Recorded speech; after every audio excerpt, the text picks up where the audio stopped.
dari ketika ini kemudian muncul ke publik ketika Jenderal TNI Andika ini kemudian memutuskan untuk rekrutmen TNI, tidak ada sangkut pautnya mengenai garis keturunan PKI pemirsa.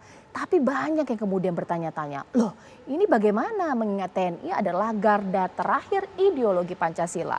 Kalaulah ternyata seorang TNI ditarik garis keturunan merupakan seorang anak PKI, apakah kita lupa dengan sejarah kelam terkait PKI di Indonesia? Bolehlah kita akan bahas di malam hari ini pemirsa. Di studio TV One ini sudah hadir Bang Bonar Tigorne Pospos, Wakil Ketua Badan Pengurus Setara Institut. Bang Bonar, selamat malam. Ya. Saya juga sudah tersambung dengan Laksamana Muda Purnawirawan Sulaiman Ponto yang merupakan mantan Kabais TNI. Pak Sulaiman Ponto, selamat malam. Selamat malam. Baik. Pak Sulaiman Ponto, pastinya Bapak ini sudah berkali-kali juga ya diminta untuk angkat bicara terkait mengenai pernyataan dari Panglima TNI. Tapi bolehlah saya ingin tanya kepada Pak Sulaiman Ponto. Sebenarnya kebijakan ini untuk era sekarang, tahun 2022 dan ke depan, bijak tidak dilakukan. Mengingat bahwa ada sebagian masyarakat seakan tidak setuju kalau boleh seorang anggota TNI adalah keturunan PKI. Lupakah kita dengan sejarah kelam PKI atau bagaimana Pak Sulaiman Ponto? Loh, begini, Mas, yang jadi permasalahkan kan bukan dia boleh masuk atau tidak kan, tapi boleh nggak dia ikut dalam pendaftaran masuk anggota TNI kan, itu. Jadi kalau dia mau pendaftaran masuk anggota TNI ya boleh-boleh saja. Mulai saya masuk Akabri tahun 73-74 tidak ada larangan bagi anak anggota PKI untuk ikut tes mendaftar masuk TNI, tidak ada. Lalu pada tahun 2004 dengan lahirnya Undang-Undang 34 2004 tentang TNI pada pasal 28 juga di situ diatur tidak ada di sana larangan daftar. Siapa saja warga negara Indonesia boleh mendaftar menjadi anggota TNI. Jadi apa yang disampaikan Pak Panglima itu sebenarnya sudah berjalan itu. Sudah berjalan. Baik. Mulai saya masuk tahun 2 itu sudah ada tahun 73 ya. Itu. Baik, Pak Sulaiman Ponto. Tapi sekarang di tubuh TNI ada tidak keturunan PKI di dalamnya? Kita sudah tidak melihat dia keturunan PKI atau bukan. Yang kita lihat itu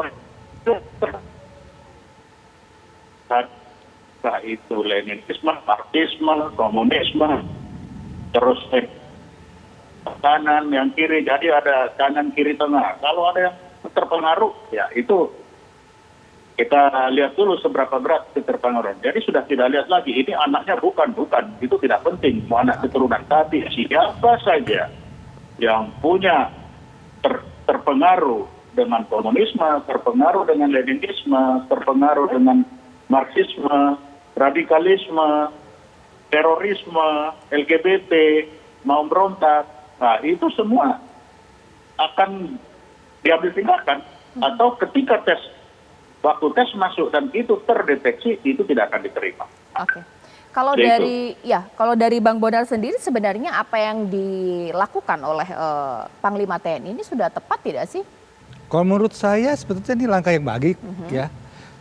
Karena begini. Peristiwa 65 kan sudah 52 tahun yang lalu ya. Kalau kita bicara siapa itu keturunan PKI, ini adalah generasi ketiga dan generasi keempat. Jadi yang cucu dan cicit begitu ya. Itu pertama. Kedua, ideologi kan tidak diwariskan. Ideologi bukan sifat turun-temurun. Masa ada sih orang yang lahir kemudian menjadi komunis gitu? Kan nggak ada begitu. Dan siapapun orang itu bisa terpapar. Apapun latar belakangnya gitu loh. Jadi yang paling penting adalah kewaspadaan.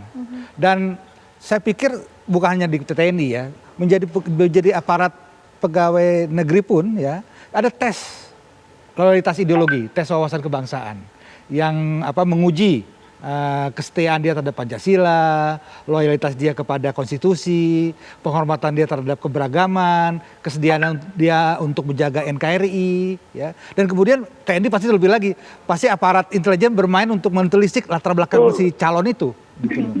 Jadi tidak gampang seseorang itu menjadi TNI gitu loh. Nah, karena itu memang apa yang dikatakan oleh Panglima TNI memang harus kita dukung gitu loh. Jangan sampai kemudian itu terjadi stigmatisasi dan diskriminasi.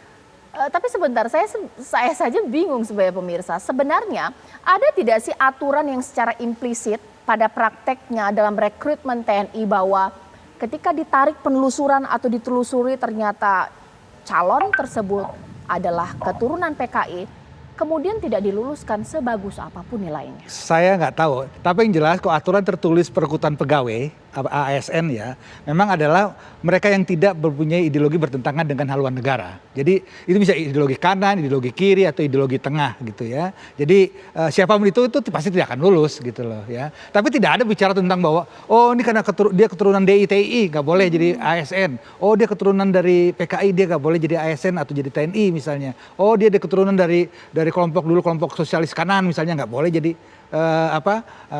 pegawai negeri. Nggak ada tuh aturan tertulisnya. Tapi siapapun yang punya pemikiran semacam itu dan punya potensi itu tidak bisa dibina gitu, ya tidak bisa menjadi aparatur sipil negara. Tapi kalau misalnya ingat nggak si Enzo tuh yang dulu anak mahasiswa dari Serang yang katanya di media sosial dia sempat bawa ngangkat bendera HTI kan.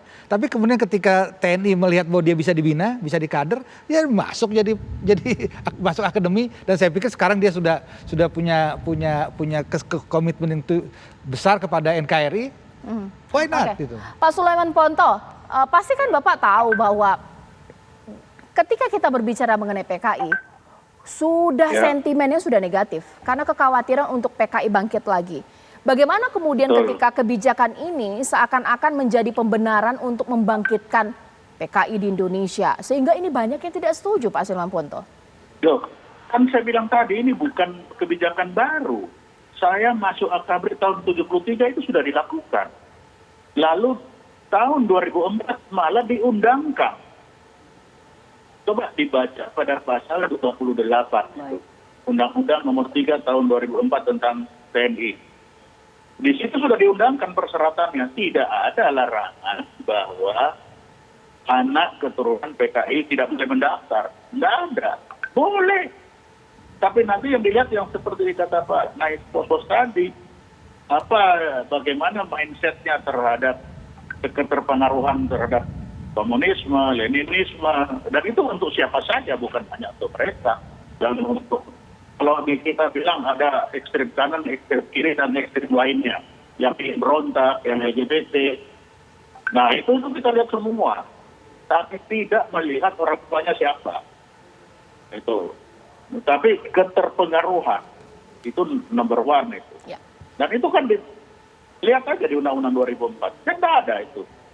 Anggota PKI itu dilarang, nggak ada. Jadi itu sudah lama kita berlakukan, bukan baru sekarang. Sekarang aja baru orang tahu mungkin.